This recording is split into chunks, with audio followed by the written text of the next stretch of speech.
In many spiritual teachings, you will hear the words real and unreal repeated very often. Now, in of itself, of course, the idea of things or experiences being either real or unreal is not dangerous. It is, like any other concept, just a tool that could potentially be useful. Very often, however, we latch onto this idea of unreal and real and reify it to an extent. What we wind up doing is creating a hard split in our experience. We separate reality into that which is real and that which isn't real. So, to be a bit more specific, what can wind up happening, for example, is that we take on the belief that only being itself, only this transcendental awareness, is fundamentally real. And along with that, the appearance of conventional reality, our human embodiment, is considered to be unreal. If that distinction is reified, we wind up in a solidified position of separation. Now, without having intended to do so, we have turned being into something, and that something is now distinct and separate from our human life. Very plainly speaking, this is simply a state of dissociation. Whether we recognize it to be that or not, when we are holding on to that firm distinction, we are, even if it's just in a subtle way, detaching from reality.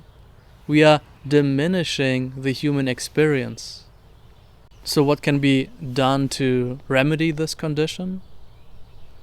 Well, first and primarily, we recognize that the fault was in separating being itself out as something distinct in the first place. That is the danger of even using a word such as being. It seems to suggest that there is some kind of reality, a stillness, space, openness, calm. And as soon as we do that, we have turned being, which is neither something nor nothing, into something. And of course, with that move, necessarily, we have left out the world, split ourselves off from it.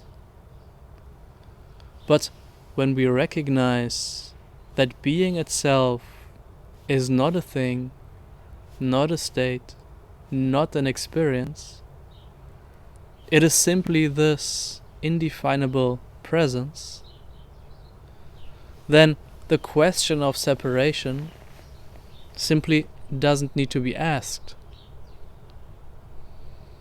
There is nothing to being which could be other than this embodiment, this experience of seeing the world, feeling the body, hearing the birds sing.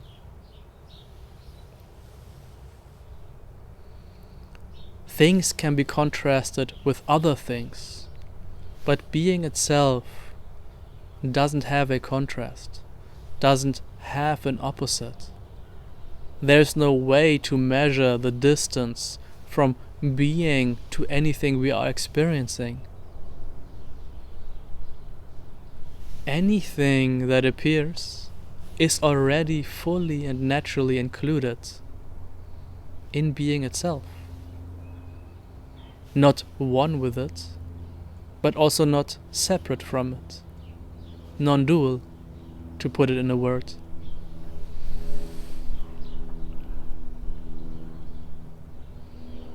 So we see that this distinction of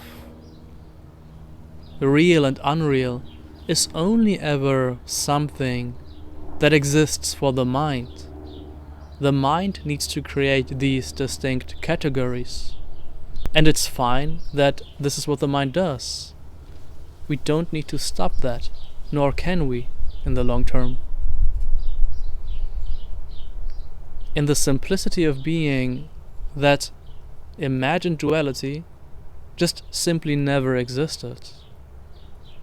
And therefore, there's also no problem to solve.